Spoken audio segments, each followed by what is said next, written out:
All right. All right. Welcome in to Carps Corner, Bobby Carpenter Show.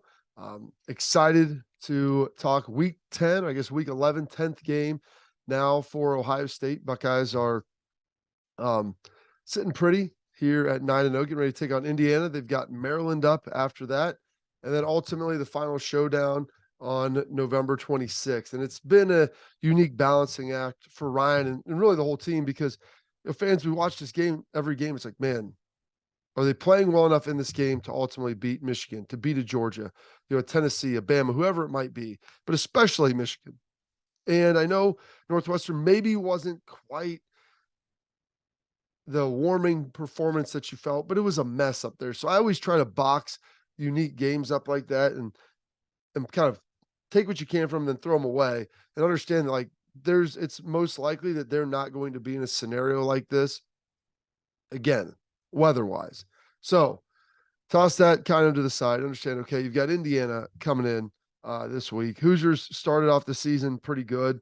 I believe they were 3-0 to start. Then they lose to Cincinnati. I mean, they just since Tom Allen has got there, their offense has slowly eroded, and their defense, is good as has been good at times, but they've had a lot of injuries. They've had some things. They play hard. They're fundamentally sound. They're tough.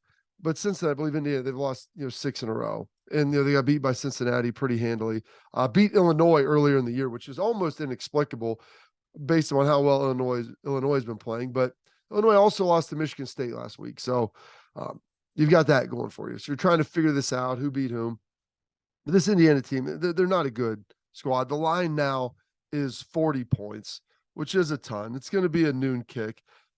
For some reasons, I see, Gus and Joel and Jenny all coming through. Matt Liner was in the facility the other day on Friday, and it's like, my goodness, it's amazing that this is like the big noon kick for Fox, and not that to besmirch it's nothing against Ohio State, but that Indiana, and you can't find, a better game to be able to go out there and put on. Hopefully, this isn't a great game, and it should be over, I would imagine, at the end of the first half. That's the goal. I'm going to be heading down to the game. I would like to be able to head back and watch the second half here, kick back and watch some of the other games and see some of the things that are going on. So that's ultimately what I'm looking at, because I want to see a little bit of that LSU Arkansas game, which is going to be a noon kick. That should be a pretty good one. Oh goodness. We got some other ones that are kind of rolling around. There's not a whole lot happening in the Big Ten. Washington and Oregon, I think, will be a good one. Ultimately out west, Georgia, Mississippi State could have some intrigue. I mean, it's a big number, 16-point line, but Georgia's really beat to handle Mississippi State. They can beat them up front, and that slows down Mike Leach's passing attack. So that be kind of interesting to see if they can kind of shed that off. If they can score some points, then who knows what could ultimately happen. But the big one I want to see, and I know this is something that a lot of Ohio State fans and Big Ten fans want to see, is this TCU Texas game. Because if Texas is able to beat TCU and they're a 7.5-point favorite now, that number has grown. That means that TCU won't be undefeated. Clemson won't be undefeated. There won't be an undefeated team out in the Pac-12. And so that would leave the door open for potentially a one-loss Michigan or Ohio State to get back into the college football playoff discussion, even after a loss in that game. And so that is going to be unique. That's going to be interesting to see how that ultimately shakes out. So I'm going to be locked in on that one at night. I hope it's a good game. I like TCU. I like what they're doing down there. But we'll see if Texas can ultimately pull that out. Some other good news, some big things here. We'll throw this up here. Number of teams with top 10 scoring offense and defense. There's two in college football, Ohio State and Michigan. So there you go. You can argue about the competition, who they've played. Both have played Penn State. Ohio State probably had a tougher non-conference.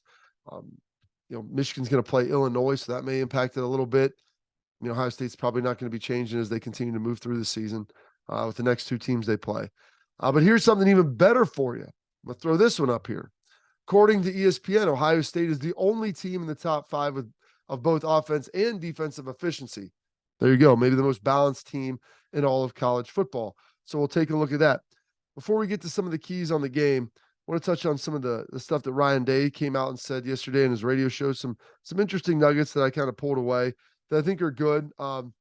First of all, talking about the play of the defensive line on the inside. Mike Hall hasn't played a whole lot. Probably need to get him in there a little more.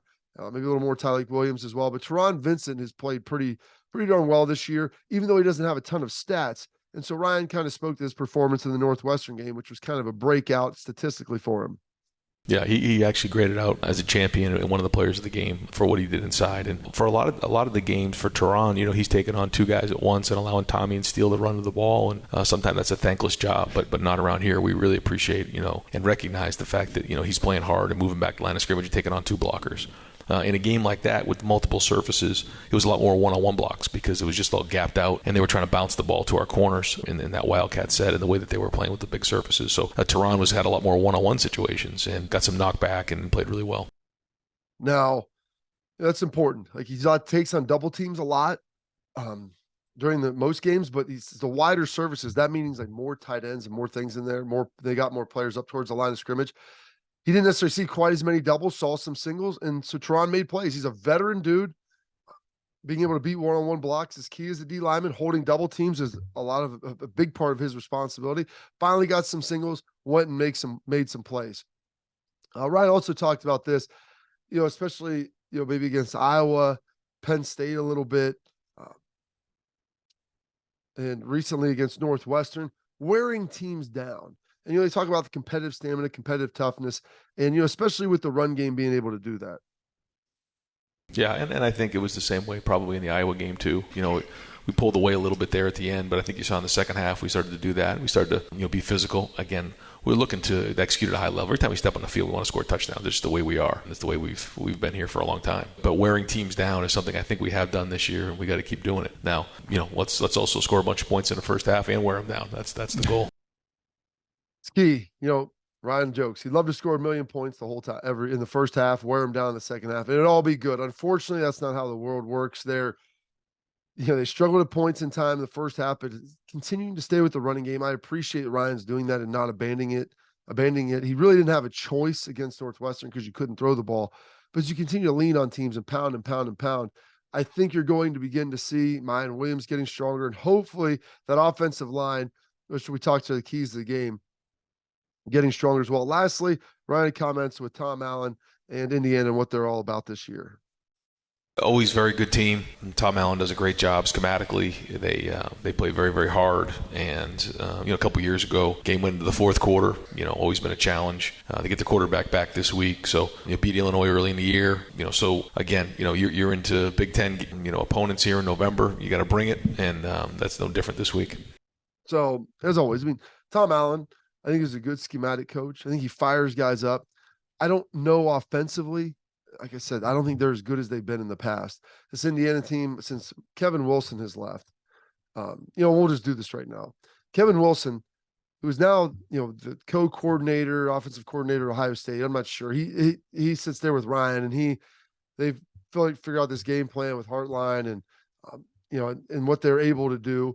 And especially the addition of Justin Fry, Tony Alford, like they've got a whole deal. They've got a great chemistry on the staff, but Kevin Wilson is rather the senior member of this Ohio State offensive staff. He's seen a lot. He's been around a lot.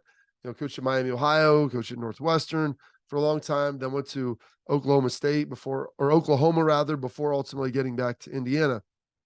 He tried to create a culture of toughness at Indiana, and he wanted people to invest in it. He wanted them to invest in facilities, do the things they need to do to win. They do it for basketball, but they've always been reluctant to do it in football. And so Kevin was upset about that, and he leaned in on him. And so I don't think they liked all of the pressure. But when Kevin was there, they were putting receivers in the NFL. They had good quarterbacks. But the biggest thing they were able to do was put offensive linemen in the NFL. That is where Indiana and a lot of schools in the Big Ten struggle, is the fact they weren't able to compete on the line of scrimmage. But they started putting guys in the league. They started having guys who were drafted in the second, third, fourth round and have played in the NFL and played for a number of years because they developed them in the weight room. They developed the toughness, and it doesn't always feel good. Everybody wants to be tough, but nobody ever wants to see what it takes and to do what it takes to ultimately develop that toughness, because toughness inherently is hard to get. It's elusive. You have to chase it. You have to pursue it, and it doesn't feel good while you're developing it. Tough times make tough men, so you have to train hard. And then he brings in Tom Allen, his final year there. They have the good offense. Their defense was coming around because Tom Allen is great on that side of the ball schematically. They were recruiting a lot of Midwest kids and tough guys, and they'd sprinkle some Florida and some Texas guys in there. And now they've kind of gone away from those Midwest roots, getting a lot of those kids from around here, second tier kids from the Midwest that are tough, that want to work, that want to improve, identifying that talent and developing it. And so now you got a lot of Florida guys. Their offense, they've eroded every single season, basically since Kevin Wilson's been gone. I understand when you have your quarterback leave and ultimately transfer to Washington, that's going to hurt. Michael Penix Jr., and he's having a pretty good year up there. But yeah, like they just haven't been as good. And so the Kevin Wilson factor in this whole situation is massive. What he's been able to do at Ohio State and been a great piece for Ryan to lean on, for his experience and the way he just looks at things because he's been around it a long time. And, he does a great job at Ohio State. And was he a little tough on guys at India? Sure. But that's how you get to be good. And they had never really been good since the time Bill Mallory was there, which was in the mid 90s, early 90s, when they're beating Ohio State with Cooper and Bruce his last season. Dark Day 1 and Dark Day 2, the last times that they beat him, it was back-to-back seasons. So that's Kevin Wilson, plays big in this series because of that. A couple guys want to take a look at for Ohio State. I think he'll be looking good. Have a chance to keep your eye on. Jordan Hancock. The more I see him in practice, he's healthy, he's moving around. He's a big physical guy at corner, gives Ohio State another option. Cam Brown, hopefully should be back here this week and starting to, play some tough ball. But Jordan Hancock, I think, can provide another element to the corners out there.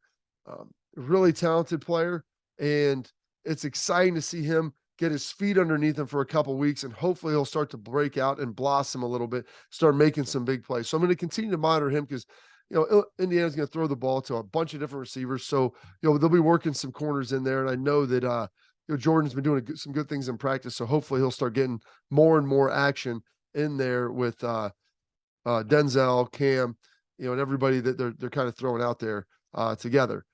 Also, a lot of passing. I think Jim Knowles might be dialing up some pressure this week. It feels like this is a game where you get the linebackers going.